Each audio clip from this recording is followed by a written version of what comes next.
You're listening to Power Athlete Radio, a podcast dedicated to empowering your performance every damn day.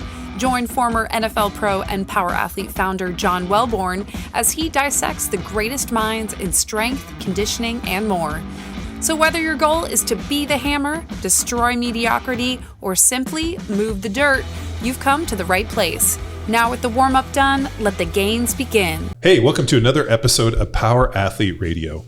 Recently, we've been doing a lot of interview type stuff, and I think what that involves is me just kind of being very question-like and mundane, which, as you know, is not me. If anything, I'm having to put on this thick face mask of the interviewer, and a lot of times I sit there and I think, is this me? No, this isn't fucking me. I like to talk shit, I like to have fun, and there needs to be an element of personality. So I invited my good friend, training partner, and all-around good-humored individual, Mr. Arash Soofiani, to come in. It's always good to be back, John. And I know part of that mask that you're trying to take off is to reveal the fact that you're actually Brazilian. I am wearing my approved Brazilian work shoes today, my Havaianas. Steel-toe Havaianas. Yeah, well, I mean, you know, when you find yourself welding in Havaianas, that's how you know you're really a Brazilian. Does one class makes Brazilian his whole identity. There are people like that. All of a sudden they become, all of a sudden they turn into the os guys. Yeah, os. Everything's os. I'm like, you're not even Brazilian. You don't even know what that means. Yeah. Hey, I'll meet you at the bar in 10 minutes. Os. What does os mean? So it comes from, in Japanese, you say onigaishimasu. And so before every round that we would do in judo, we go onigaishimasu, let us begin. After you, it's kind of like a gentlemanly way of saying we're gonna start now. Nice. So, and then that just turns into os because that just means I'm ready, I'm willing to embark now. And so it could also mean a number of different things. I understand. It's really kind of it's a catch-all. It's a catch-all, especially in training environment when you're in, your professor's talking to you, your sensei's talking to you, say, os, I'm ready to go. It can also be a thank you. Yeah. It's a catch-all. It's a catch-all. It's kind of like maizuma.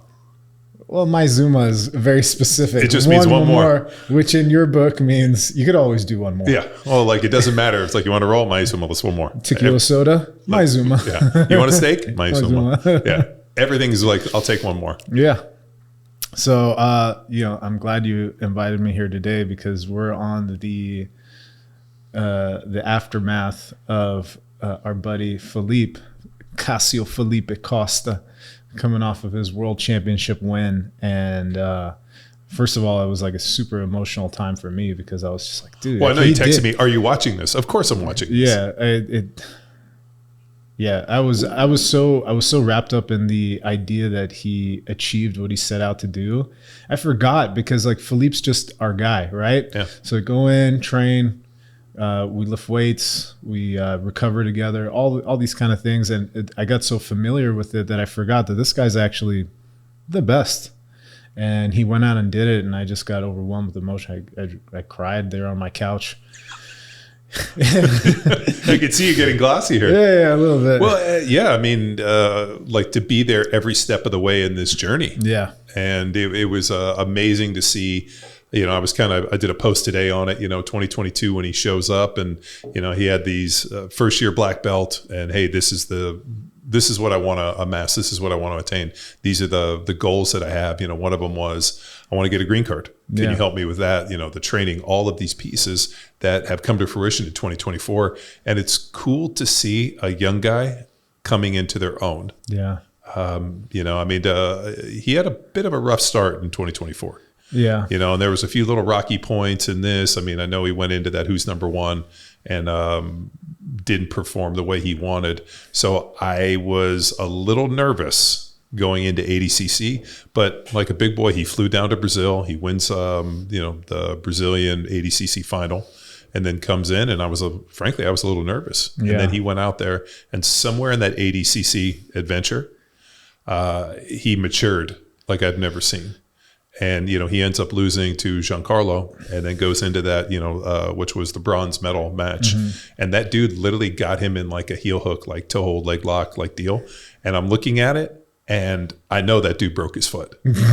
And Philippe looked at him and was like, I'm not tapping. Nah. And then fucking went out there and win it. And I felt like we could probably cut this in, Jacob, that there was a moment in one of my favorite movies growing up called Days of Thunder with Tom Cruise. Like in there after the big crash, they get him back on the track and he's fucking running last. Everything's going in. And all of a sudden he sees his wreck and he goes through the smoke. And when he drives out the other side, he's like, let's go, Harry. And he takes off and wins the deal. And it was like this great moment. Yeah. I've seen that movie hundreds of times because my brother and I had it on VHS. So we watched it a lot. And I felt that moment in that bronze medal match when he would not be denied, I felt that was his Cole Trickle moment, coming through the fog, coming through the smoke. And then all of a sudden now he goes down and ends up basically winning no-gi worlds for the heavyweight. And not just like kind of won it. Dominantly, submits the guy in his favorite smother choke, which I've been on the bottom of that receiving end before too. Yes, it's a rite of passage at this point. Oh, here it comes. Well, to be honest, I think the flames actually started to come up in his match with Giancarlo when he realized like, no, I can take this guy down. Yeah. Took him down, was on top. Frankly, just lost the match on points, right? Yeah. And I think that's when the spark lit in him that like, no, any name, anybody, I can take them down and go after them. But the thing that stuck with me the whole weekend was that the transformation actually happened in the silliest way I could think of, was that he started communicating with us. So it used to be like radio silence. I was like, hey, like it used to be from Philippe, are you coming here to train? To like, hey guys, when is training happening? 1:30, are we good today? Like, yeah. It's like, no, he's on top of his own progress now. And he's evolved in the way that he thinks about his goals to the point where he's taking command and taking the front seat of what he wants to achieve. And so my thought is, okay, now that you're on top of the mountain, now that you've achieved your goal, what next? And also, do you get a chance to enjoy it and live in the moment, or do you have short-term memory? Do you just kind of let it fall and roll on basically and forget it as fast as you can? Because I'm thinking about Tom Brady. Tom Brady's known for like saying, oh yeah, after I win, it's like on to the next one. Yeah. So do you get to live it up? How do you stay on track? We interrupt this episode with a shameless self-promotion. Are you a fighter or grappler? Let me introduce you to Dragon Slayer. Crafted to complement your existing combat skills, maxing out your strength, skill, and conditioning so you can master the mat and hit him when it hurts. Get stronger and more stable. Be ready for every round. Claim a 7-day free trial by heading to powerathletehq.com/Dragon Slayer today. Now back to the show. Oh, wow. I almost get some anxiety when you're talking about it because I've been through this exact thing. I never got a chance to win a Super Bowl. I played in NFC championship games. And so every game of my NFL career ended in a final loss, right? Like whether we finished the season with a win, went into the playoffs, and we lost in the playoffs. So I never had that idea of like, hey, I get to sit back and, pop champagne and drink a caipirinha. Caipirinha, and go and like feel like you accomplished the goal that you set out at the beginning of the year. So that feeling of like, I'm not a world champion. I've never been a world champion, was my desire to get back into training. And I knew there was always going to be a short layoff. All of a sudden season ends end of January. Now it's in middle of February, but end of January, my training day was always right around Valentine's Day. So I take that 6 weeks off, just kind of hang out, enjoy myself. Valentine's Day was like back into the lab, back into the fight. And now I have X amount of time to get ready to be able to go do it again and put together another great season. I think for him, he's got to not reside on the fact that he won a world championship, but that he didn't win gold at ADCC. Yeah. And that feeling of like a little bit of a chip on your shoulder where, I accomplished a lot, but I didn't accomplish as much as I wanted. And I feel a lack of contentment is really important. He'll have to go through that himself. Like he might feel really good about himself. Well, that needs to go away. The one thing though that was pretty interesting for me on what was it wasn't last Friday, it was the Friday before when we were up for open mat, and I was watching him and Victor go at it, and they had like about a 15-minute like legitimate like tussle where they were on their feet on the ground. I mean, Victor was trying to fucking pop his head off and kill him, and somehow Felipe, who was giving away at least 50 pounds, if not 60 pounds, was surviving in this thing and bringing the fight in this. And like, that was always one of my nervous things where, he was always around 218, 220. And then Shanji came to him and said, hey, I think you'd do better at 77 for the ADCC. So he cut the weight kind of slow, which was real smart. Well, 88, but. Oh yeah, at 88. So it wasn't 77, it was 88. My bad. I got to fix that in my Instagram post. So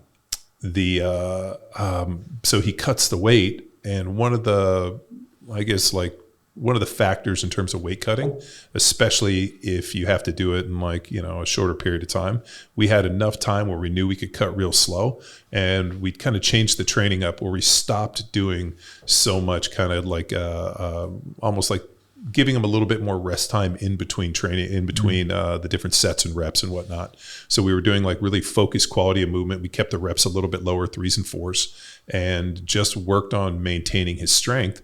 All of a sudden he ends up on a 18, 20 pound weight cut and didn't lose an ounce of strength over the course of that 4 months. This episode of Power Athlete Radio is powered by Train Heroic, the most immersive strength training app experience on the market. We've built an online training business by partnering with Train Heroic to deliver all of our world-class training programs like Jack Street, Hammer, Field Strong, and Grindstone. To learn which Power Athlete training program best suits your goals, head to powerathletehq.com/training.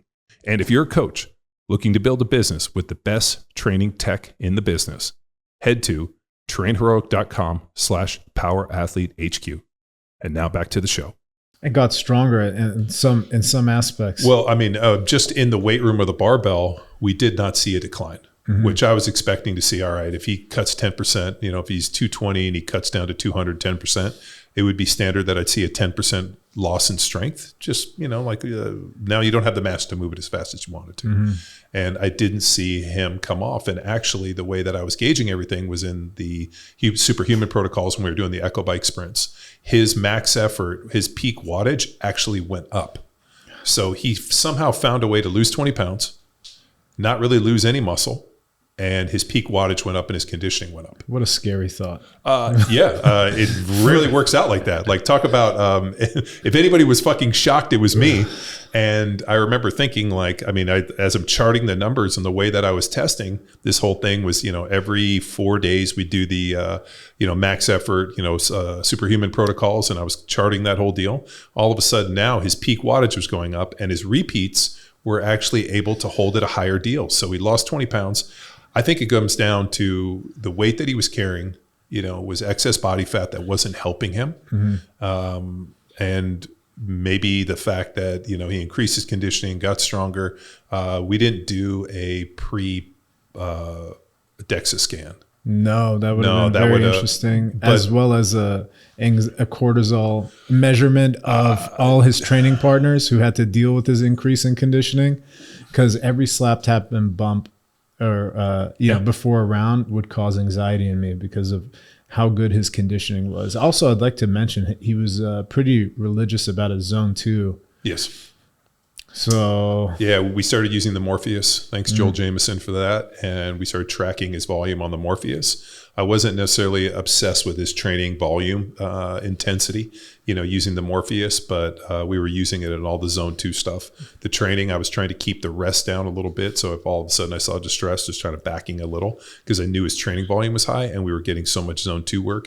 And then we were tapping into that, zone 4, zone 5, once every 4 days. Yeah. But I've trained with those guys enough to know that when they fucking scrap, they scrap. Yeah. And, part of the Instagram post always goes back to iron sharpens iron. I mean, think about, the people around him, the mentors, the coaches, the training partners, the people. I mean, you even got fucking John McPhee coming in to fucking, roll with Felipe and mention him on Joe Rogan. Yeah. So, he hit everything at the right moment. I think that momentum that he had from ADCC 2024 just carried him through. And, you think as a young guy, there's always those moments where can I really do this? Am I really the person they believe in? Like a bit of self-doubt. And I think being in that moment at ADCC really crystallized him and proved to him that he has the ability. And then also, Shanji coming in. And, Shanji made the call to have him cut to 88 kilos and lose that 20 pounds. And at first I was like, oh, he's fought so hard for that weight. But the interesting thing is in the cut, he didn't really lose muscle. No. If anything, he improved his not only his body composition, but his tissue quality improved. Yeah. And I wonder if that was a combination of not only eating better, because he stopped being such a carby girl. Mm-hmm. He was doing more zone 2. And maybe the excess body fat he cut was oxidative in nature. So it was inhibiting his ability to perform. Yeah, and it's funny because before his major focus on the new weight class, he was kind of banged up from week to week, and it might be that he was chronically inflamed from just from a hormonal standpoint of carrying more body fat than intended and being heavier, which I have a lot of experience with. Oh yeah, yeah, and I noticed also when I had body recomped that the normal aches and pains I would have in my ankles and my knees had decreased. So I wonder if that also had a huge impact on his ability to perform at the highest levels. Did seeing his success fuel you in some way? Fuck yeah, dude. Like after seeing him win on Saturday, I just made this conscious decision that I'm going to wake up at the same time every day, whether it's a Saturday or Sunday, to the detriment of Mercedes. She's like, oh, we can't cuddle on cold Saturday mornings. I'm like, no, at 5 a.m. I'm up and I'm going to go do something. And you had always mentioned it, like live like a farmer. Yeah. Like wake up early, go to bed early, follow the sun. And I do think that turning it off on Saturdays and Sundays to do all the cozy cuddling up might be a little bit might detract a little bit from your goals for sure. Especially those who are trying to stay on track with their diet will kind of write off Saturday and Sunday as it's. Dude, I've seen people wreck a completely well thought out diet and all the great intentions by fucking up on a Saturday and Sunday. I mean, I've worked with people on diet. We've had a pretty extensive nutrition, coaching deal over, Power Athletes history. And one of the interesting things whenever I do any of the after action reviews with any of the coaches on their clients and, what were the fails, what were this, it always comes back to one, they didn't take progress pictures and didn't weigh themselves enough. Mm-hmm. And two, they weren't honest about what they did on Saturdays and Sundays. Yeah. The idea, and like, not to say you got to live like a fucking weirdo monk. No. But what I do is if I know I'm going out to dinner where I can't control variables, I just fast. Yeah. And I'm like, hey, dude, I don't know what I'm gonna eat for dinner tonight. We're going to a restaurant. I'm just gonna work out and not eat anything, and then just go hard at dinner. Yeah. And then at least then I don't feel like I'm having to bring my own little Tupperware and weigh things, and you're like just be weird. Yeah. And also it makes the meal taste better because I'm a little hungry. Yeah, I remember when. And also I have one drink and I feel a little buzzed. Yeah, and that's another thing. Felipe doesn't drink. He does not drink. I know. We talked about this yesterday at training. He's only had 2 drinks in his life. He had when he got his black belt, Shanji made him have a glass of beer, and they forced a tequila shot down his throat, and that's the only drinking he's ever had. Which, as fucking Big Matt was looking at him.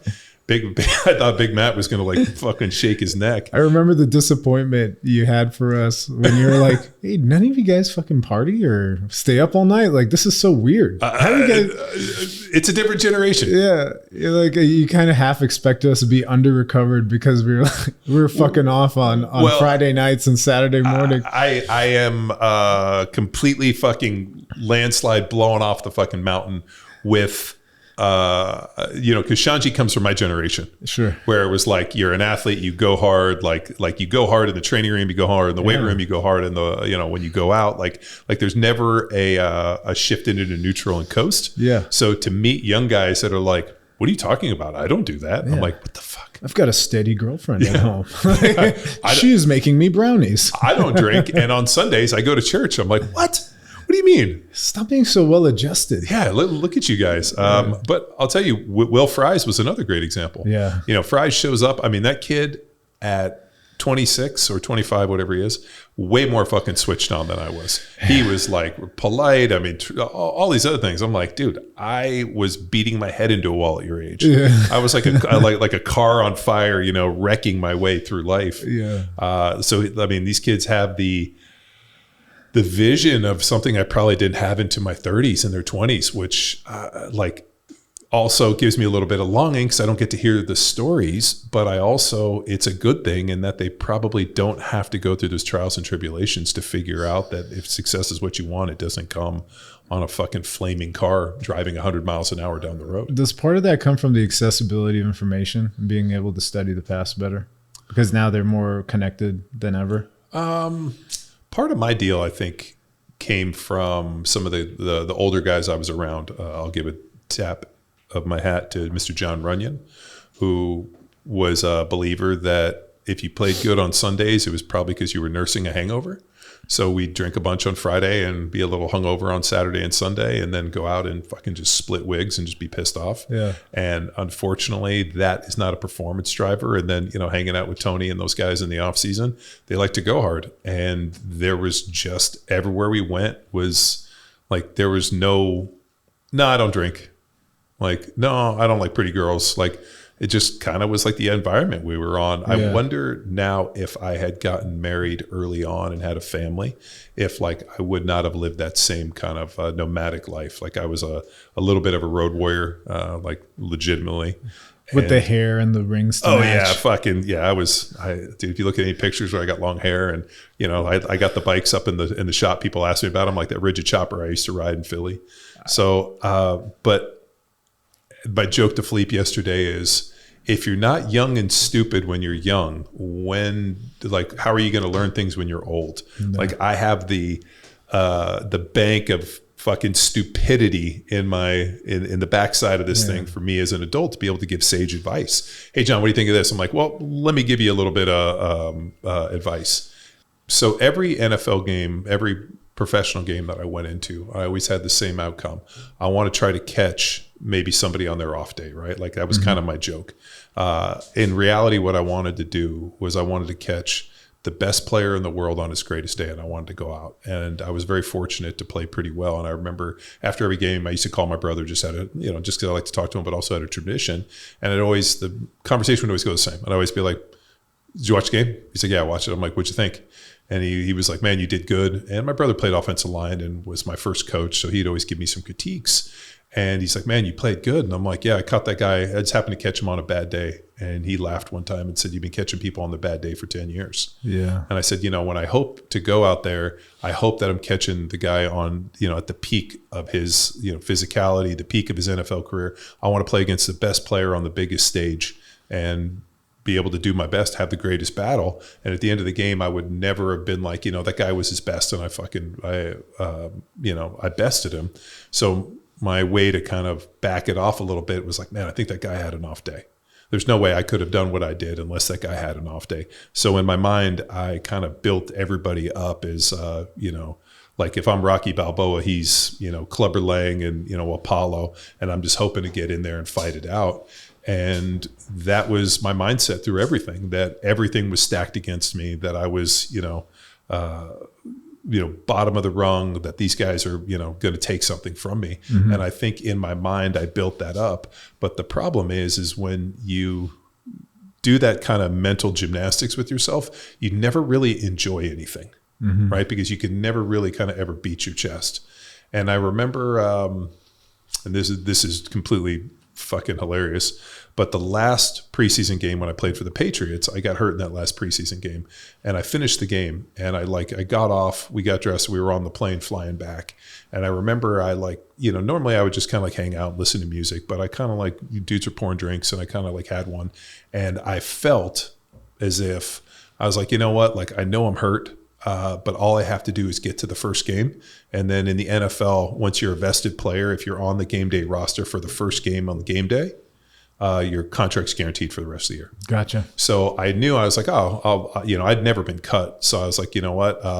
Even though I hurt my knee and I knew it was fucking hurt, I was like, I finished the game, didn't say anything. I'll just get through this first week. I'll grit it through, get to the first game, and then after that, I'll say something.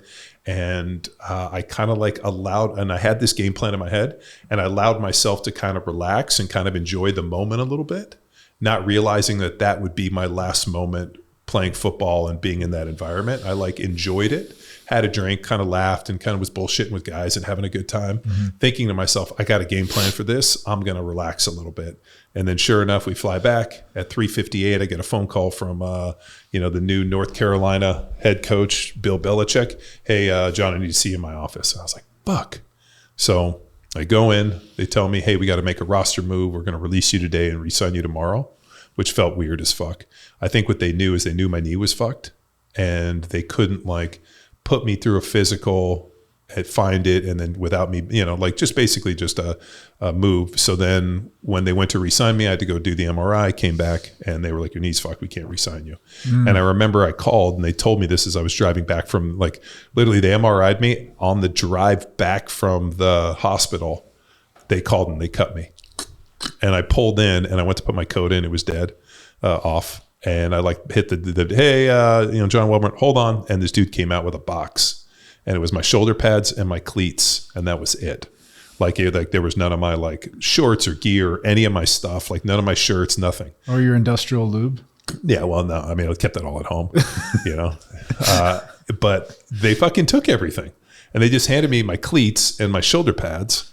And I was like, fuck, I don't even get a t-shirt or everything. They kept all, and that shit was old. Like, I mean, I've been wearing like the t-shirts and the shorts. I would have at least liked a little bit of Patriots gear. And they just, little fucking manager made me the box and was like, they said they would email you a, plane ride or a, plane ticket home. Yeah. And I was like, fuck, they got me. They didn't even let you take one last lap around the locker room and touch your last locker. I mean, that reminds me of, there was a powerlifter, his name's Konstantinovs, rest in peace. Yeah. But one of the most prolific deadlifters, and he always lifted his heart out on every attempt. He's an incredible deadlifter. Because he mentioned, he goes, you never know when it's going to be your last lift. Yeah. He goes, that's why you put everything into it. And it's like, I didn't know that was my last moment. Yeah. And I came home, I knew my knee was fucked, went and had surgery. They cleaned it out. I made a tactical error. I went to go see a doctor that was new. I should have gone back and seen Stedman. Mm-hmm. He was too aggressive on the surgery. I had way too much inflammation. Had to go get a second surgery to clean it up. By that time, I had missed an entire year. Mm-hmm. And, all of a sudden, CrossFit football started. I started traveling, teaching seminars. I was still training. Teams were calling. And I remember thinking like, all right, I missed my 10th year, right, because I got hurt.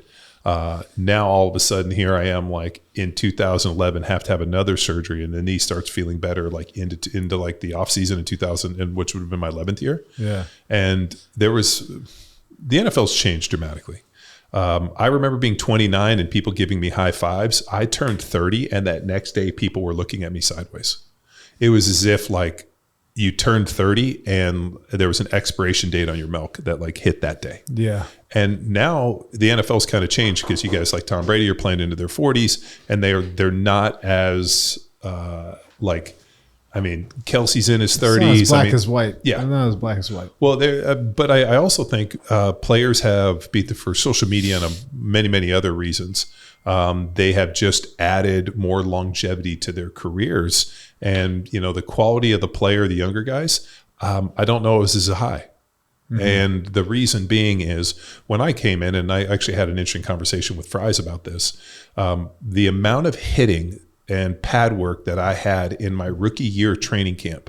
We were in pads AM for 3 hours, PM for 3 hours, AM for 3 hours, and then special teams. So we had 3 padded practices in 2 days, 4 practices, right? And then special teams was kind of off. We ran that for 42 days. Mm-hmm.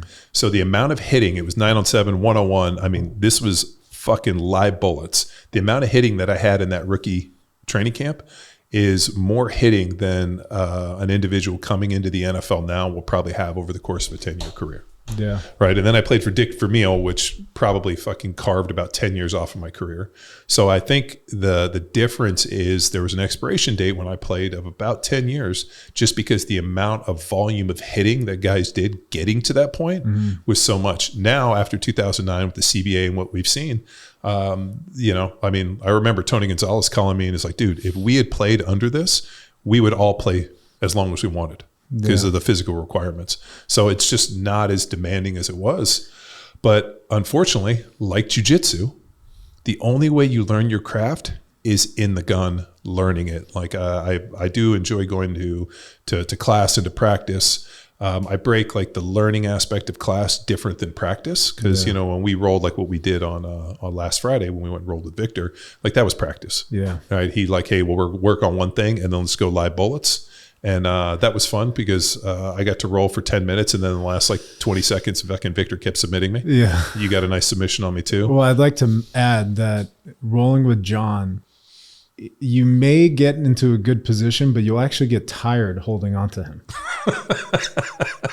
Why? Because I'm like a sandbag? Well, to quote you, because you were rolling with Coach Mandy, our esteemed kids coach, and you're like, it's trying to rustle a hog out of a hole. It's just, that's the same with you. Yeah. It's like, it's trying to rustle a hog out of a hole. And it can burn your arms and legs just trying to hold you down. So we had that long, like 10-minute exchange, and I was in good position the whole time, but literally I was just like, dude, I was getting tired of holding you. Well, the funny part is Mandy's kind of inflexible. Yeah. So as I was trying to like force him into things, I couldn't get him what I wanted to because he lacks flexibility. Yeah, that's a strength actually, though. Yeah, it is. If I can get him to lean into that more, and you to lean more into your deep half.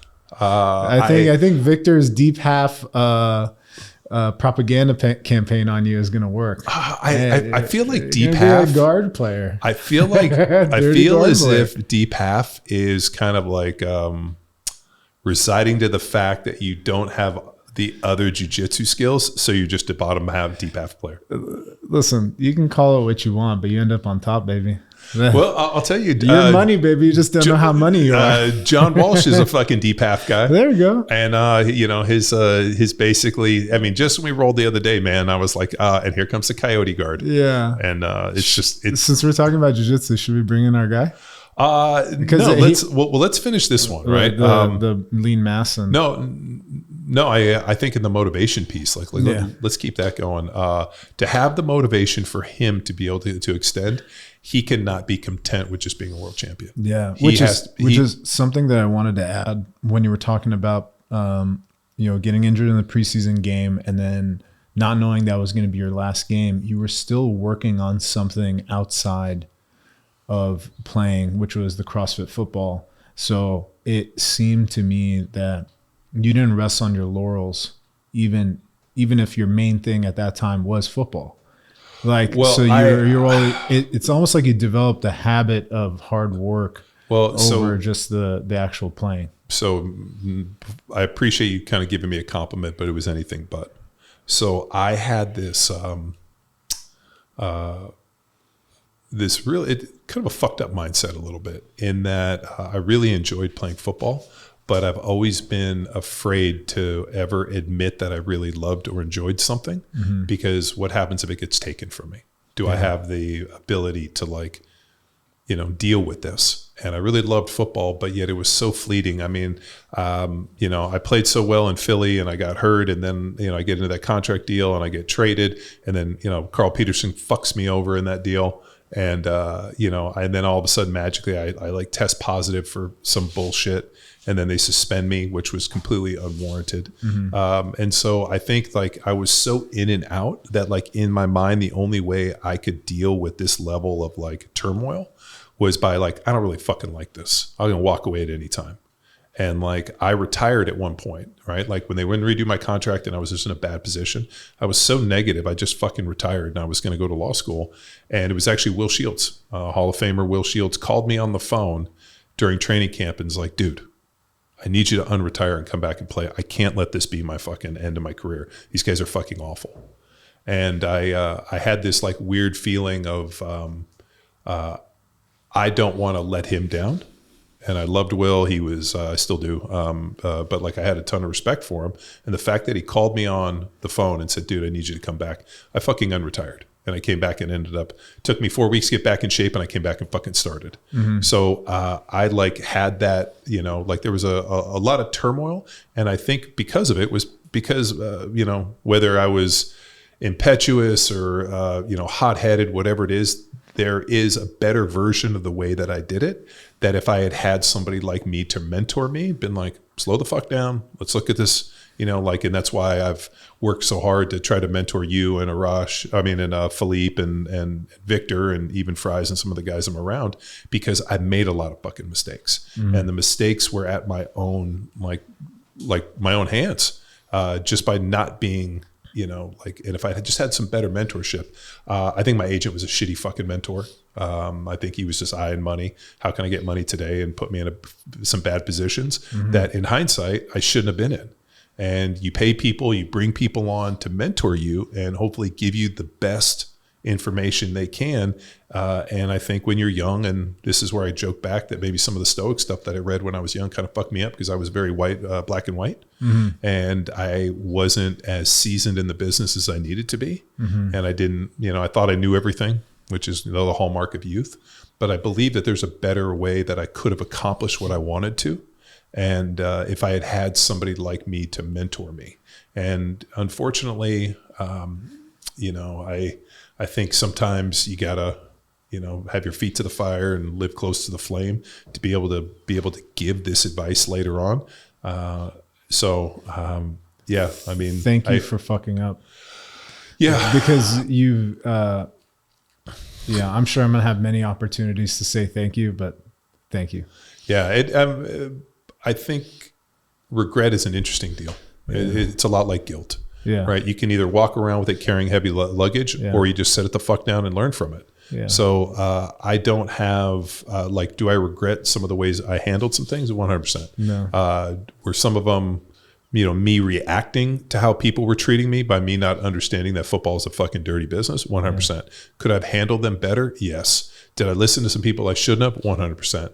And going forward, one of the promises I made to myself was if I ever am in a position to mentor or, father, whatever, if I see you fucking up, I can't not say something. Yeah. So, if somebody's making a mistake or I see something going on, I'm going to say something.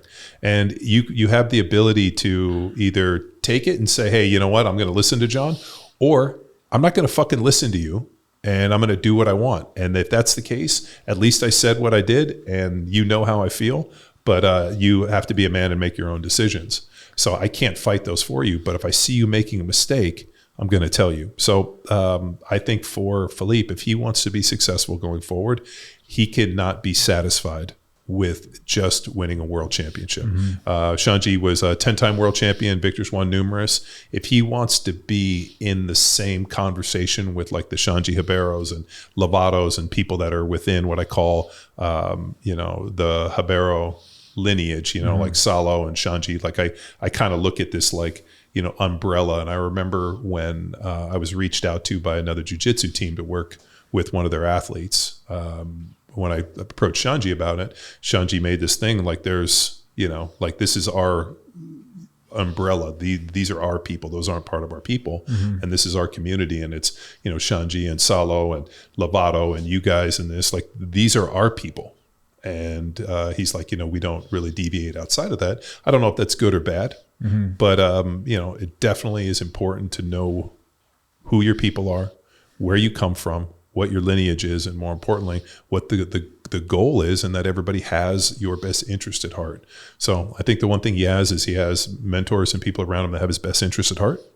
And as long as he's not content with what he has accomplished in 2024, and that every year is going up, I think he'll be fine. If I ever think he sits back and goes, it was good enough, yeah, then you know what? Then we'll have issues, and then we'll have to kick his fucking ass.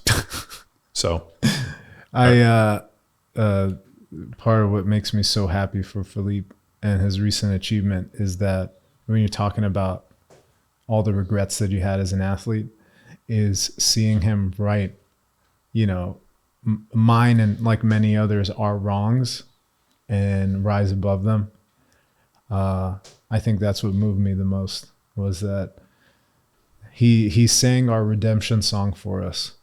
And I think that's where most of the feeling, the positive emotions are coming from. It's you living vicariously. Surely. Right? Like, 'cause so you're looking at it like your jiu-jitsu journey is in an interesting piece. You're a brown belt, you're hoping to earn your black, but like you're kind of like missed that like kind of younger, early 20s competition. So now you're 30s in the master stuff. Yeah.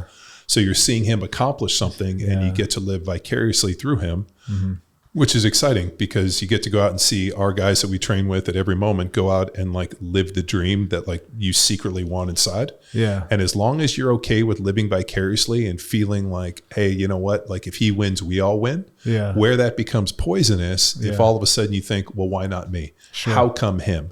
And that happened all too much in the NFL. And it still happens to this day. And maybe that's a sign of a good coach, is like, is that, living vicariously and seeing your guys accomplish it, is that you're able to enjoy the moment for them as well. So I told my son this: the only person on this planet that'll want you to be better than him is your father. Yeah. I hope you grow bigger and stronger than me. I hope you're better than me. Very few people that you'll meet who aren't your progeny will never do that. Yeah. I think what you've seen with these kids is and this is something, with Shanji and Lovato and those guys who have attained this, are they okay with, crafting these young guys to basically knock all of their, medals off the wall and be the best version of them? Are they okay with, hey, here's my association, here's what I started, I have training these young guys to be better versions of me? That's the true mark of a master. I mean, if you think about, I didn't tell you this, but I used to own racehorses. Right. And we talk about a fucking scary business. I got roped into. And I'm the Middle Eastern guy. Yeah. So I don't have racehorses, one horse. and we got to go visit Stormcat, which Stormcat was this stud. He studded 3 times a day, $500,000 a pop, $1.5 million thumbs a day. Oh, you did tell me about the royal sperm. Yeah. So 7 days a week he studied. This guy was fucking great. We went out, literally they played this music. He came prancing out. They put this coat on him. He walked down this velvet deal, would go in, bang, bang, bang, and leave. And as you're getting into horse racing, you realize that all the money's in the acorn, not the yoke, right? Mm-hmm. So the money's in the offspring, but his ability, like he wasn't a great racehorse, right? He didn't win, but him being the sire of so many Kentucky Derby winners and Oaks winners and Triple Crown winners, his value was so high that he was valuable for what he could produce, not necessarily what he did. So as I was trying to explain this to Shanji, I mean, you were a world champion, you have all this. Your value today is about if you can develop people better than you. I mean, look at John Danaher, right? So Danaher had no illustrious career, and his jiu-jitsu, I mean, I'm sure it was great, but he never competed at the high level. He goes out and, crafts Gordon Ryan and, Gary Tonin and a number of athletes. Yeah. So now he's considered the guru of this thing, not for what he did, but because his ability to develop athletes to go far beyond him. That's where his value is. Mm-hmm. So, and however you feel about Gordon Ryan and all of his other fucking idiosyncrasies, he's fucking really good. Mm-hmm. And he was, at 185 pounds submitting people that were, 50, 60 pounds and, saw this, and then he, decided to, go the dark road and do what he's done. But, there's no denying that he's pretty fucking good at this. Yeah, and really the only downside is we're going to have to see a generation of kids that are going to dye their beard white. Oh my God. You think Gordon did that so he looked like Papa Smurf? Maybe not Papa Smurf, but maybe wiser beyond his years. But yeah. I could see why he's done it. It's not a terrible look for him. I just personally would never do it. No, it's and it's super weird when I see the Brazilians do it too. So I still make fun of them. But, the blonde hair. Yeah, you know what? I did it when I was their age too. I bleached my hair blonde. We went to maybe that's what I'm missing. This Halloween deal where we were all like characters from the Lost Boys. Okay. And so the character I was Kiefer Sutherland, and we went as like the Lost Boys. So I bleached my hair. Yeah. And it looked super odd. And then I came back and shaved it. So I killed my hair. I just had to go buzz. Yeah. But it was a good deal. But I hope 2025 is the year for him to be able to crystallize everything he did in 2024, and he doesn't hopefully bump his head like I did so many times. I'm hopeful. Yeah. All right. Thanks for being here, Mr. Soofiani. And thanks for tuning in to another episode of Power Athlete Radio. Hey there, Power Athlete Nation. Big shout out to all the heavy hitters who stuck around till the final whistle. If you've been soaking in the knowledge bombs and epic tales we've been dropping for free, here's your chance to be a game changer. Swing by kofi.com/powerathlete and toss a few bucks our way to keep the podcast fueled and firing on all cylinders. That's ko-fi.com/powerathlete. Your support makes a difference. See ya.